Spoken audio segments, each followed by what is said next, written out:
ಎಲ್ರಿಗೂ ನಮಸ್ಕಾರ. ಪ್ರೇಮಾನು TV Kannada YouTube ಚಾನಲ್ಗೆ ನಿಮ್ಮೆಲ್ಲರಿಗೂ ಕೂಡ ಸ್ವಾಗತ. ಸ್ನೇಹಿತರೆ, ಇವತ್ತಿನ ವಿಡಿಯೋದಲ್ಲಿ ಸೈಕಾಲಜಿಗೆ ಸಂಬಂಧಪಟ್ಟ ಹಾಗೆ ಶೈಕ್ಷಣಿಕ ಮನೋವಿಜ್ಞಾನಕ್ಕೆ ಸಂಬಂಧಿಸಿದಂತೆ ಒಂದಷ್ಟು ಪ್ರಮುಖ ಪ್ರಶ್ನೋತ್ತರಗಳನ್ನು ತೊಗೊಂಡು ಬಂದಿದ್ದೀನಿ. ಇನ್ನೇನು ಕೆಲವೇ ದಿನಗಳಿರೋದ್ರಿಂದ ನೀವು ಕೂಡ ಪ್ರಿಪೇರ್ ಆಗ್ತಾ ಇರ್ತೀರ. ಸೊ ನಿಮ್ಮ ಒಂದು ಪ್ರಿಪ್ರೇಷನ್ಗೆ ಹೆಲ್ಪ್ ಆಗಲಿ ಅನ್ನೋದು ಈ ಒಂದು ವಿಡಿಯೋದ ಉದ್ದೇಶ ಆಗಿರುತ್ತೆ. ಯಾರೆಲ್ಲ ಈ ವಿಡಿಯೋನ ನೋಡ್ತಾ ಇದ್ದೀರಾ ಎಲ್ಲೂ ಕೂಡ ಸ್ಕಿಪ್ ಮಾಡದೆ ಪೂರ್ತಿ ವಿಡಿಯೋನ ನೋಡಿ, ಜೊತೆಗೆ ಸಬ್ಸ್ಕ್ರೈಬ್ ಮಾಡ್ಕೊಂಡು ನೋಡೋದನ್ನು ದಯವಿಟ್ಟು ಮರಿಬೇಡಿ ಅಂತ ಹೇಳ್ತಾ ಜಾಸ್ತಿ ತಡ ಮಾಡೋದು ಬೇಡ, ಬನ್ನಿ ಆದಷ್ಟು ಬೇಗ ಇವತ್ತಿನ ವಿಡಿಯೋದ ಮೊದಲನೇ ಪ್ರಶ್ನೆ ಏನಿದೆ ಅಂತ ನೋಡ್ಕೊಂಬರೋಣ.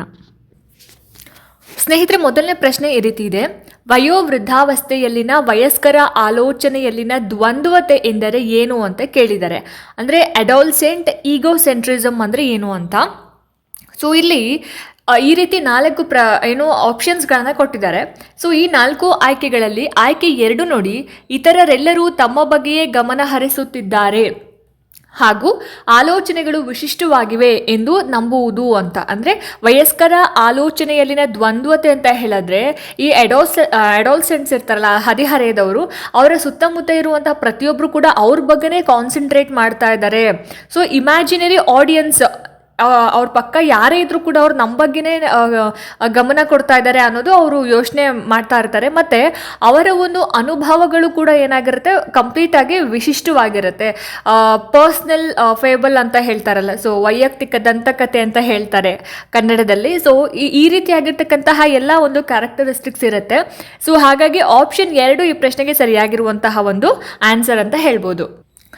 ನೆಕ್ಸ್ಟ್ ಕ್ವೆಶ್ಚನ್: ಪ್ರಾರಂಭದ ಬಾಲ್ಯಾವಸ್ಥೆಯಲ್ಲಿ ಮಕ್ಕಳ ಆಟಗಳಲ್ಲಿ ಸಮಾಂತರ ಆಟ ಪ್ರಬಲವಾಗಿರುತ್ತದೆ, ಇದರ ಅರ್ಥ ಏನು ಅಂತ ಕೇಳಿದ್ದಾರೆ. ಸೊ ಇಲ್ಲಿ ಈ ಒಂದು ಪ್ರಶ್ನೆಗೆ ಆಪ್ಷನ್ಸ್ಗಳನ್ನು ನಾವು ಈ ರೀತಿಯಾಗಿ ನೋಡ್ತಾ ಹೋಗ್ಬೋದು. ಸರಿಯಾಗಿರುವಂತಹ ಉತ್ತರ ಈ ಒಂದು ಪ್ರಶ್ನೆಗೆ ಆಯ್ಕೆ 2: ಮಕ್ಕಳು ಪರಸ್ಪರ ಹಸ್ತಕ್ಷೇಪ ಮಾಡದೆ ಒಂದೇ ಸ್ಥಳದಲ್ಲಿ ಒಂದೇ ರೀತಿಯ ಆಟಿಕೆಗಳೊಂದಿಗೆ ಪ್ರತ್ಯೇಕವಾಗಿ ಆಡುತ್ತಾರೆ ಅನ್ನೋದು ಆನ್ಸರ್ ಆಗುತ್ತೆ. ಅಂದರೆ ಪ್ಯಾರಲಲ್ ಪ್ಲೇ ಅನ್ನೋದು ಪ್ರಾರಂಭದ ಬಾಲ್ಯಾವಸ್ಥೆಯ ಒಂದು ಕ್ಯಾರೆಕ್ಟರಿಸ್ಟಿಕ್ಸ್ ಆಗಿರುತ್ತೆ, ಒಂದು ಲಕ್ಷಣ ಆಗಿರುತ್ತೆ. ಇಲ್ಲಿ ಮಕ್ಕಳೇನು ಮಾಡ್ತಾರೆ, ಒಟ್ಟಿಗೆ ಇದ್ರೂ ಕೂಡ ಇಂಡಿವಿಜುವಲ್ ಆಗಿ ಪ್ರತ್ಯೇಕವಾಗಿ ಅವರ ಒಂದು ಆಟಗಳಲ್ಲಿ ಅವರು ತೊಡಗಿರೋ ಅಂಥದ್ದು. ಆಮೇಲೆ ಪರಸ್ಪರ ಸಂವಹನ, ಇಂಟರಾಕ್ಷನ್ ಬಹಳ ಕಡಿಮೆ ಇರುತ್ತೆ ಅಥವಾ ಸಮ್ಟೈಮ್ಸ್ ಇರೋದೇ ಇಲ್ಲ. ಸೊ ಈ ರೀತಿಯಾಗಿರ್ತಕ್ಕಂಥದ್ದು. ಸೊ ಹಾಗಾಗಿ ಆಪ್ಷನ್ 2 ಈ ಪ್ರಶ್ನೆಗೆ ಸರಿಯಾದ ಒಂದು ಆನ್ಸರ್ ಅಂತ ಹೇಳ್ಬೋದು. ನೆಕ್ಸ್ಟ್ ಕ್ವೆಶ್ಚನ್ ನೋಡಿ, ಇಲ್ಲಿ ಅಭಿವೃದ್ಧಿಯು ಸಾಮಾನ್ಯದಿಂದ ನಿರ್ದಿಷ್ಟಕ್ಕೆ ಸಾಗುತ್ತದೆ ಎಂಬ ತತ್ವವನ್ನು ಬೆಂಬಲಿಸುವ ಉದಾಹರಣೆ ಯಾವುದು ಅಂತ ಕೇಳಿದ್ದಾರೆ. ಯಾವ ಒಂದು ಉದಾಹರಣೆ, ಜನರಲ್ ಟು ಸ್ಪೆಸಿಫಿಕ್ ಅನ್ನೋದಕ್ಕೆ ಎಕ್ಸಾಂಪಲ್ ಯಾವ್ದು ಕೊಡ್ಬೋದು ಅಂತ. ಸೊ ಈ ಒಂದು ಪ್ರಶ್ನೆಗೆ ನೋಡಿ, ಇಲ್ಲಿ ಆಯ್ಕೆಗಳು ಈ ರೀತಿ ಇದ್ದಾವೆ. ಸರಿಯಾಗಿರುವಂತಹ ಉತ್ತರ ಈ ಒಂದು ಪ್ರಶ್ನೆಗೆ ಆಯ್ಕೆ 2: ಮಗುವು ಮೊದಲು ಇಡೀ ದೇಹದಿಂದ ವಸ್ತುವಿನ ಕಡೆಗೆ ತಲುಪಲು ಪ್ರಯತ್ನಿಸುತ್ತದೆ, ನಂತರ ಕೇವಲ ಕೈಗಳ ಬೆರಳುಗಳನ್ನು ಬಳಸಿ ಹಿಡಿಯುತ್ತದೆ ಅನ್ನೋದು ಸರಿಯಾಗಿರುವಂತಹ ಒಂದು ಆನ್ಸರ್ ಆಗಿರುತ್ತೆ. ಸೊ ಫಸ್ಟಿಗೆ ಹೋಲ್ ಬಾಡಿ, ಇಡೀ ದೇಹದಿಂದ ಪ್ರಯತ್ನಿಸುವುದು ಸಾಮಾನ್ಯ ಚಲನೆಯಾಗಿರುತ್ತೆ. ಕೇವಲ ಬೆರಳುಗಳನ್ನು ಬಳಸಿಕೊಂಡು ಹಿಡಿಯೋದು ನಿರ್ದಿಷ್ಟ ಮತ್ತು ಉತ್ತಮವಾದಂತಹ ಒಂದು ನಿಯಂತ್ರಿತ ಚಲನೆಯಾಗಿರುತ್ತೆ. ಇದು ಸಾಮಾನ್ಯದಿಂದ ನಿರ್ದಿಷ್ಟಕ್ಕೆ ಸಾಗುವಂತಹ ಒಂದು ತತ್ವವನ್ನು ಸ್ಪಷ್ಟವಾಗಿ ನಮಗೆ ಇಲ್ಲಿ ತೋರಿಸ್ಕೊಡುವಂಥದ್ದು. ನೆಕ್ಸ್ಟ್ ಕ್ವೆಶ್ಚನ್: ಪಕ್ವತೆ ಅಂದರೆ ಮೆಚುರೇಷನ್, ಇದರ ಪ್ರಕ್ರಿಯೆಯನ್ನು ಉತ್ತಮವಾಗಿ ರೂಪಿಸುವ ಅಂಶ ಯಾವುದು ಅಂತ ಪ್ರಶ್ನೆ ಕೇಳಿದ್ದಾರೆ. ಸೊ ಈ ಪ್ರಶ್ನೆಗೆ ನೋಡಿ, ಇಲ್ಲಿ ಆಯ್ಕೆಗಳನ್ನು ನಾವು ಈ ರೀತಿ ನೋಡ್ತಾ ಹೋಗ್ಬೋದು. ಸರಿಯಾಗಿರುವಂತಹ ಉತ್ತರ ಈ ಒಂದು ಪ್ರಶ್ನೆಗೆ ಆಯ್ಕೆ 3 ನೋಡಿ, ಇಲ್ಲಿ ಇದು ಅನುವಂಶೀಯ ಕಾರ್ಯಕ್ರಮದಿಂದಾಗಿ ಉಂಟಾಗುವ ಜೈವಿಕ ಬೆಳವಣಿಗೆ ಮತ್ತು ಬದಲಾವಣೆಗಳ ಸ್ವಯಂ ಪ್ರೇರಿತ ತೆರೆದುಕೊಳ್ಳುವಿಕೆ ಅನ್ನೋದು ಆನ್ಸರ್ ಆಗುತ್ತೆ. ಅಂದರೆ ಪಕ್ವತೆ, ಮೆಚುರೇಷನ್ ಅಂತ ಹೇಳಿದ್ರೆ ಅನುವಂಶೀಯ ಕಾರ್ಯಕ್ರಮದಿಂದಾಗಿ, ಅಂದರೆ ಜೆನೆಟಿಕ್ ಬ್ಲೂ ಪ್ರಿಂಟ್, ಇದರಿಂದ ಉಂಟಾಗ್ತಕ್ಕಂತಹ ಒಂದು ಬಯೋಲಾಜಿಕಲ್ ಬೆಳವಣಿಗೆ, ಜೈವಿಕ ಬೆಳವಣಿಗೆ. ಇದು ಪರಿಸರ ಅಥವಾ ಪ್ರಯತ್ನಗಳಿಲ್ಲದೆ ಸ್ವಯಂ ಪ್ರೇರಿತವಾಗಿ ಅಥವಾ ಅನುಕ್ರಮವಾಗಿ ನಡೀತಕ್ಕಂತಹ ಒಂದು ನೈಸರ್ಗಿಕ ಪ್ರಕ್ರಿಯೆ ಅಂತ ಹೇಳ್ಬೋದು. ಹಾಗಾಗಿ ಇಲ್ಲಿ ಪಕ್ವತೆಯ ಪ್ರಕ್ರಿಯೆಯನ್ನು ಉತ್ತಮವಾಗಿ ರೂಪಿಸ್ತಕ್ಕಂತಹ ಅಂಶ ಅಂತ ಬಂದಾಗ ಆಯ್ಕೆ 3 ಸರಿಯಾಗಿರುವಂತಹ ಒಂದು ಉತ್ತರ ಆಗಿರುತ್ತೆ. ನೆಕ್ಸ್ಟ್ ಕ್ವೆಶ್ಚನ್: ಮಧ್ಯಮ ಬಾಲ್ಯಾವಸ್ಥೆಯಲ್ಲಿ ಮಕ್ಕಳು ತಮ್ಮ ದೃಷ್ಟಿಕೋನವು ಇತರರ ದೃಷ್ಟಿಕೋನದಿಂದ ಭಿನ್ನವಾಗಿರಬಹುದು ಎಂದು ಅರ್ಥ ಮಾಡ್ಕೊಳ್ಳೋದಕ್ಕೆ ಸಾಧ್ಯ ಆಗುತ್ತೆ. ಇದು ಯಾವ ಮನೋವಿಜ್ಞಾನದ ಸಾಮರ್ಥ್ಯವಾಗಿದೆ ಅಂತ ಪ್ರಶ್ನೆ ಕೇಳಿದ್ದಾರೆ. ಸೊ ಪ್ರಶ್ನೆ ಇನ್ನೊಂದ್ಸಲ ನೋಡಿ, ಮಿಡಲ್ ಚೈಲ್ಡ್ಹುಡ್ನಲ್ಲಿ ಮಕ್ಕಳು ತಮ್ಮ ಒಂದು ದೃಷ್ಟಿಕೋನ, ಅವರ ಒಂದು ಪರ್ಸ್ಪೆಕ್ಟಿವ್ ಬೇರೆಯವರ ಒಂದು ಪರ್ಸ್ಪೆಕ್ಟಿವ್ಗಿಂತ ಭಿನ್ನವಾಗಿದೆ, ಡಿಫ್ರೆಂಟ್ ಆಗಿದೆ ಅಂತ ಅರ್ಥ ಮಾಡ್ಕೊಳ್ಳೋದಕ್ಕೆ ಸಾಧ್ಯ ಆಗುತ್ತೆ. ಇದು ಯಾವ ಒಂದು ಸೈಕಾಲಜಿಕಲ್ ಎಬಿಲಿಟಿ ಅಂತ ಪ್ರಶ್ನೆ ಕೇಳಿರೋದು. ಇರೋದು. ಸೊ ಇದಕ್ಕೆ ನೋಡಿ ಇಲ್ಲಿ ಆಯ್ಕೆಗಳನ್ನ ನಾವು ಈ ರೀತಿ ನೋಡ್ತಾ ಹೋಗ್ಬೋದು. ಸೊ ಸರಿಯಾಗಿರುವಂತಹ ಉತ್ತರ ಈ ಒಂದು ಪ್ರಶ್ನೆಗೆ ಆಯ್ಕೆ 3 ಸಿದ್ಧಾಂತ ಮನಸ್ಸನ್ನು ಅಭಿವೃದ್ಧಿಪಡಿಸುವುದು ಅನ್ನೋದು ಆನ್ಸರ್ ಆಗುತ್ತೆ. ಥಿಯರಿ ಆಫ್ ಮೈಂಡ್ ಅಂತ ಅಂದರೆ ಈ ಒಂದು ಮಿಡಲ್ ಚೈಲ್ಡ್ಹುಡ್ನಲ್ಲಿ ಮಗು ಏನಾಗುತ್ತೆ, ಸಿದ್ಧಾಂತ ಮನಸ್ಸನ್ನು ಅಭಿವೃದ್ಧಿ ಪಡಿಸ್ಕೊಳ್ತಾ ಹೋಗುತ್ತೆ. ಇದರ ಅರ್ಥ ಏನು, ಮಗು ಬೇರೆಯವರ ಆಲೋಚನೆಗಳು, ನಂಬಿಕೆಗಳು ಮತ್ತು ದೃಷ್ಟಿಕೋನಗಳು ಆ ಒಂದು ಅಂದರೆ ತನ್ನ ಒಂದು ಆಲೋಚನೆಗಳಿಗಿಂತ ತನ್ನ ಒಂದು ಪರ್ಸ್ಪೆಕ್ಟಿವ್ಸ್ಗಿಂತ ಬೇರೆ ಆಗಿರಬಹುದು ಅಂತ ಅರ್ಥ ಮಾಡ್ಕೊಳ್ತಕ್ಕಂತಹ ಒಂದು ಮಾನಸಿಕ ಸಾಮರ್ಥ್ಯ ಅಂತ. ಸೊ ಹಾಗಾಗಿ ಆಪ್ಷನ್ 3 ಈ ಪ್ರಶ್ನೆಗೆ ಸರಿಯಾಗಿರ್ತಕ್ಕಂತಹ ಒಂದು ಆನ್ಸರ್ ಆಗಿರುತ್ತೆ. ನೆಕ್ಸ್ಟ್ ಕ್ವೆಶನ್, ಅಭಿವೃದ್ಧಿಯ ಮೇಲೆ ಸಾಮಾಜೀಕರಣದ ಪ್ರಕ್ರಿಯೆಯ ಪ್ರಮುಖ ಪಾತ್ರವೇನು ಅಂತ ಕೇಳಿದ್ದಾರೆ. ಸೊ ಡೆವಲಪ್ಮೆಂಟ್ ಮೇಲೆ ಈ ಒಂದು ಸೋಷಿಯಲೈಸೇಷನ್ನ ಒಂದು ಪಾತ್ರ ಏನು, ಒಂದು ರೋಲ್ ಏನು ಅಂತ. ಸೊ ಇದಕ್ಕೆ ನೋಡಿ ಇಲ್ಲಿ ಆಪ್ಷನ್ಸ್ಗಳನ್ನ ಈ ರೀತಿ ಕೊಟ್ಟಿದ್ದಾರೆ. ಸರಿಯಾಗಿರುವಂತಹ ಉತ್ತರ ಈ ಒಂದು ಪ್ರಶ್ನೆಗೆ ಆಯ್ಕೆ 3 ನೋಡಿ ಇಲ್ಲಿ, ಮಗುವು ತನ್ನ ಸಂಸ್ಕೃತಿಯ ಮೌಲ್ಯಗಳು, ರೂಢಿಗಳು ಮತ್ತು ನಡವಳಿಕೆಗಳನ್ನು ಕಲಿಯಲು ಅನುವು ಮಾಡಿಕೊಡುವುದು ಅನ್ನೋದು ಆನ್ಸರ್ ಆಗುತ್ತೆ. ಅಂದರೆ ಸೋಷಿಯಲೈಸೇಷನ್ ಈ ಒಂದು ಪ್ರೊಸೀಜರ್ ಏನಿದೆ, ಮಗು ತನ್ನ ಒಂದು ಸಂಸ್ಕೃತಿ ಮತ್ತು ಸಮಾಜದ ಭಾಗ ಆಗಿರೋದಕ್ಕೆ ಸಹಾಯ ಮಾಡುತ್ತೆ. ಅಲ್ಲಿ ಅದು ಸಾಮಾಜಿಕವಾಗಿ ಸ್ವೀಕರಿಸಿದಂತಹ ಮೌಲ್ಯಗಳಾಗಿರಬಹುದು, ರೂಢಿಗಳಾಗಿರಬಹುದು ಮತ್ತು ನಡವಳಿಕೆಗಳನ್ನು ಕಲಿತಾ ಹೋಗುತ್ತೆ. ಹಾಗಾಗಿ ಈ ಪ್ರಶ್ನೆಗೆ ಇಲ್ಲಿ ಆಯ್ಕೆ 3 ಅನ್ನೋದನ್ನ ಸರಿಯಾಗಿರ್ತಕ್ಕಂತಹ ಉತ್ತರ ಅಂತ ಕನ್ಸಿಡರ್ ಮಾಡ್ಬೋದು.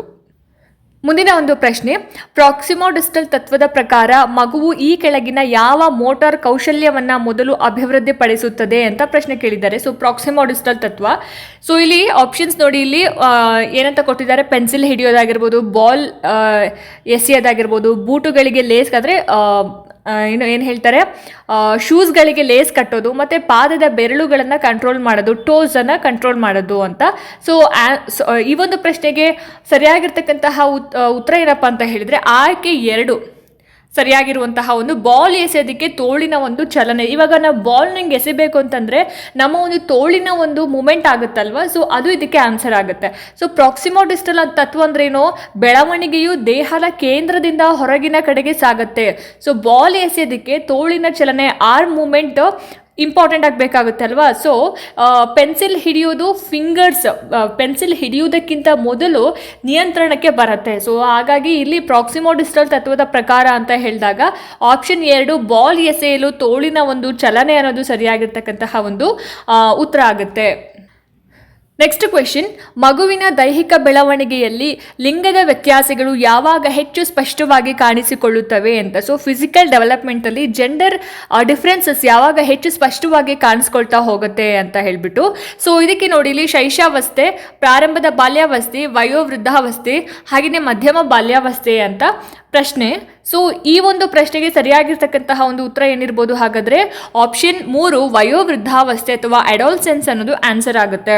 ಸೊ ಈ ಒಂದು ಜೆಂಡರ್ ಡಿಫ್ರೆನ್ಸಸ್ ಅಂತ ಬಂದಾಗ ಫಿಸಿಕಲ್ ಡೆವಲಪ್ಮೆಂಟ್, ವಯೋವೃದ್ಧಾವಸ್ಥೆಯಲ್ಲಿ ಹಾರ್ಮೋನುಗಳ ಒಂದು ಬದಲಾವಣೆಗಳು ಮತ್ತು ಪ್ಯೂಬರ್ಟಿ ಅಂತ ಹೇಳ್ತೀವಿ, ಯೌವನ ಆರಂಭದ ಬೆಳವಣಿಗೆಯ ಉಲ್ಬಣದಿಂದಾಗಿ ಹೆಚ್ಚು ಸ್ಪಷ್ಟವಾಗಿ ಕಾಣಿಸ್ಕೊಳ್ತಾ ಹೋಗುತ್ತೆ.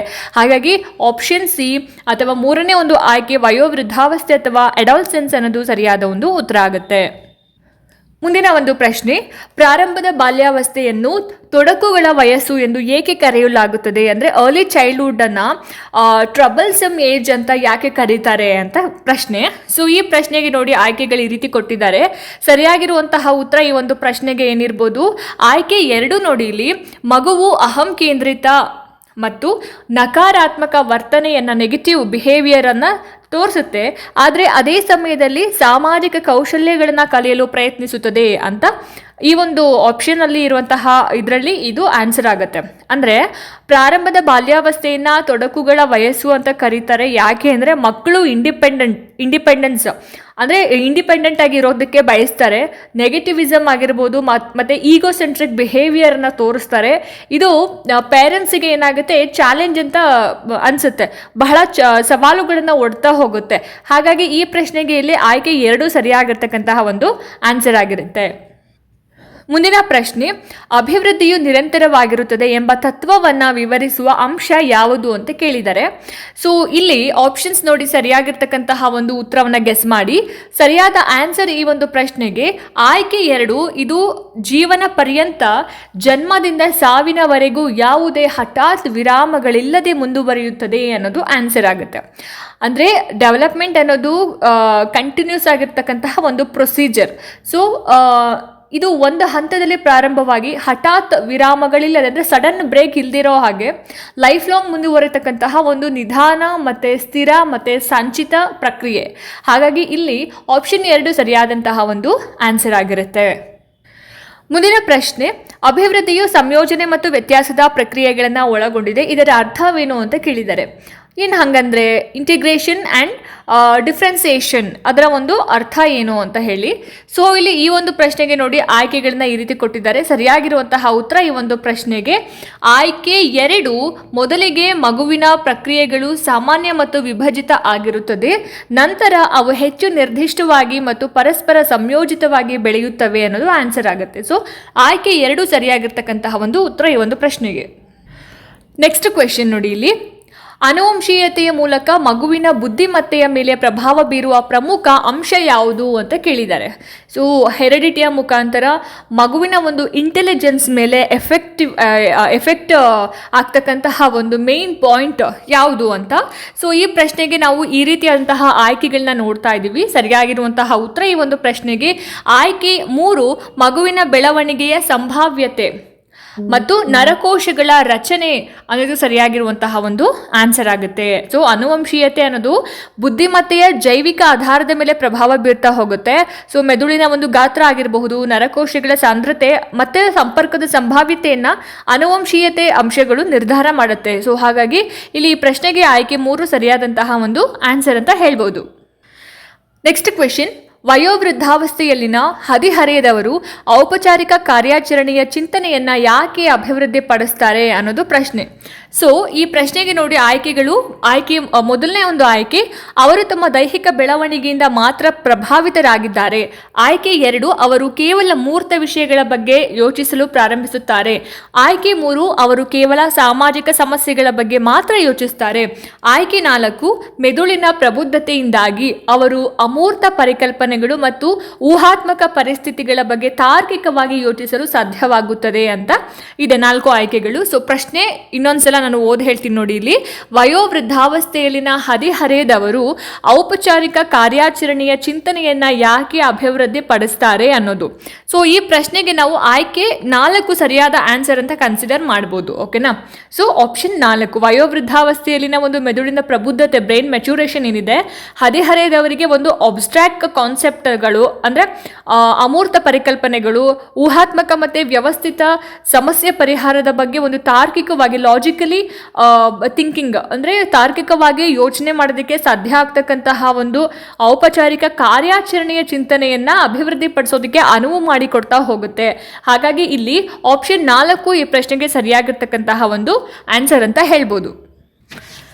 ಸೊ ನೋಡಿದ್ರಲ್ಲ ಸ್ನೇಹಿತರೆ, ಇದಾಗಿತ್ತು ಇವತ್ತಿನ ಸೈಕಾಲಜಿಗೆ ಸಂಬಂಧಪಟ್ಟ ಹಾಗೆ ಒಂದಷ್ಟು ಪ್ರಶ್ನೋತ್ತರಗಳು. ಸೊ ಈ ವಿಡಿಯೋ ನಿಮಗೆ ಇಷ್ಟ ಆಗಿದೆ, ಅನುಕೂಲ ಆಗಿದೆ ಅಂತ ಭಾವಿಸ್ತೀನಿ. ಇಷ್ಟ ಆಯಿತು ಅಂತಂದರೆ ದಯವಿಟ್ಟು ಲೈಕ್ ಮಾಡಿ, ಶೇರ್ ಮಾಡಿ, ಹಾಗೆ ನಿಮ್ಮ ಅನಿಸಿಕೆ ಅಭಿಪ್ರಾಯಗಳು ಏನೇ ಇದ್ರೂ ಕೂಡ ನನಗೆ ಕಾಮೆಂಟ್ ಸೆಕ್ಷನಲ್ಲಿ ತಿಳಿಸಿ ಅಂತ ಹೇಳ್ತಾ, ಇದೇ ರೀತಿ ಹೆಚ್ಚಿನ ವೀಡಿಯೋಸ್ಗಳಿಗೋಸ್ಕರ ನಿರಂತರವಾಗಿ ನನ್ನ ಚಾನೆಲ್ನ ನೋಡ್ತಾ ಇರಿ ಅಂತ ಹೇಳ್ತಾ, ಸೊ ಮುಂದಿನ ವೀಡಿಯೋಸ್ಗಳಲ್ಲಿ ನಾನು ನಿಮಗೆ ಸಿಗ್ತೀನಿ. ಅಲ್ಲಿ ತನಕ ಎಲ್ರಿಗೂ ನಮಸ್ಕಾರ.